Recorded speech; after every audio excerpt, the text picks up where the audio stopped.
بسم اللہ الرحمن الرحیم۔ السلام علیکم۔ آج ہم آپ کو حضرت لقمان علیہ السلام اور ایک گدھے کا واقعہ بیان کریں گے، جس سے آپ کو زندگی کے بہت سارے سبق حاصل ہوں گے۔ لیکن اگر اس سے پہلے آپ نے ہمارے چینل کو سبسکرائب نہیں کیا تو کائنڈلی ان کو سبسکرائب کریں اور اس ویڈیو کو دوستوں کے ساتھ لازمی شیئر کیجیے گا۔ تو چلتے ہیں اس واقعے کی طرف۔ حضرت لقمان علیہ السلام اور گدھے کا واقعہ۔ حضرت لقمان علیہ السلام اللہ تعالیٰ کے نیک اور دانا بندے تھے۔ آپ کو اللہ نے خاص حکمت عطا کی تھی۔ قرآن مجید میں بھی اللہ تعالیٰ نے آپ کی دانائی اور نصیحتوں کا ذکر کیا ہے۔ حضرت لقمان اکثر اپنے بیٹے کو نصیحت فرمایا کرتے تھے اور دنیا کی حقیقت اور لوگوں کے رویوں سے آگاہ کرتے تھے۔ حضرت لقمان علیہ السلام کا ایک مشہور واقعہ ہے جو ان کی دانائی کا بہترین نمونہ ہے۔ ایک دن آپ اپنے بیٹے کے ساتھ کسی سفر پر روانہ ہوئے۔ ان کے پاس ایک گدھا تھا۔ انہوں نے چاہا کہ اس سفر کے دوران بیٹے کو ایک سبق سکھائیں جو زندگی بھر اس کے کام آئے۔ سب سے پہلے حضرت لقمان نے اپنے بیٹے کو ایک گدھے پر بٹھایا اور خود پیدل چلنے لگے۔ راستے میں کچھ لوگ ملے۔ انہوں نے حضرت لقمان کو دیکھ کر کہا، دیکھو کیسا زمانہ آ گیا ہے، بوڑھا باپ پیدل چل رہا ہے جو ان بیٹا آرام سے گدھے پر بیٹھا ہے۔ اس لڑکے میں تو بالکل ادب نہیں۔ حضرت لقمان نے خاموشی سے یہ بات سنی اور بیٹے سے کہا، بیٹا اب تم نیچے آ جاؤ، میں سوار ہوتا ہوں۔ اب حضرت لقمان گدھے پر بیٹھ گئے اور بیٹا پیدل چلنے لگا۔ کچھ آگے جا کر پھر چند لوگ ملے۔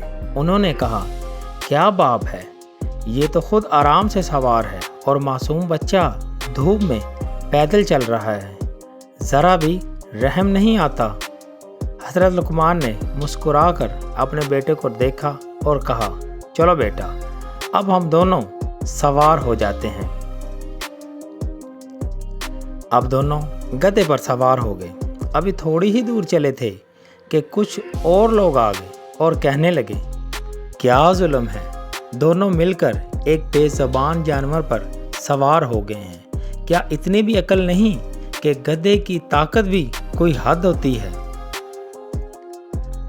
حضرت لقمان نے یہ بات سنی اور بیٹے سے کہا، بیٹا آؤ ہم دونوں پیدل چلتے ہیں۔ اب باپ بیٹا دونوں پیدل چلنے لگے اور گدھا خالی جا رہا تھا۔ لوگ انہیں دیکھ کر ہنسنے لگے اور کہنے لگے، ارے یہ کیسے بے وقوف لوگ ہیں، گدھا ساتھ ہے اور پھر بھی دونوں پیدل جا رہے ہیں۔ کیا کسی نے ایسی بے عقلی دیکھی ہے؟ یہ سن کر حضرت لقمان کے بیٹے نے حیران ہو کر پوچھا، ابا جان ہم جو بھی کرتے ہیں لوگ ہمیں برا کہتے ہیں، کبھی مجھے برا کہتے ہیں، کبھی آپ کو، کبھی دونوں کو، اور اب جب ہم دونوں پیدل ہیں تب بھی ہمیں مذاق کا نشانہ بنایا جا رہا ہے۔ آخر ہم کریں تو کیا کریں؟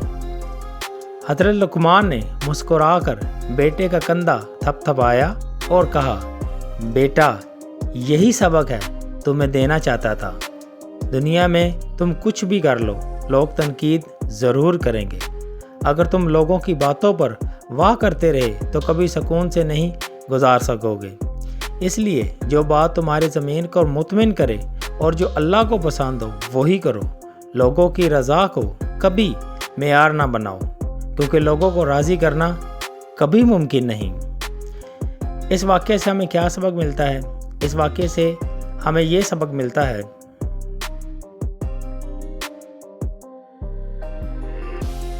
دنیا میں ہر انسان کا اپنا نظریہ ہوتا ہے اور وہ تم پر اپنی رائے مسلط کرنا چاہتا ہے۔ لوگوں کی باتوں کا پیچھا کرتے کرتے انسان خود کو کھو دیتا ہے۔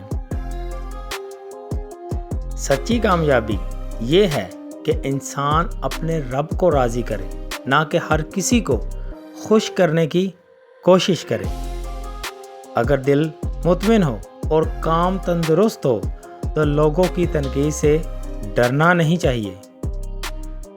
اگر آپ کو اس واقعے سے کچھ سیکھنے کو ملا تو کائنڈلی ہمارے چینل کو لازمی سبسکرائب کیجیے گا۔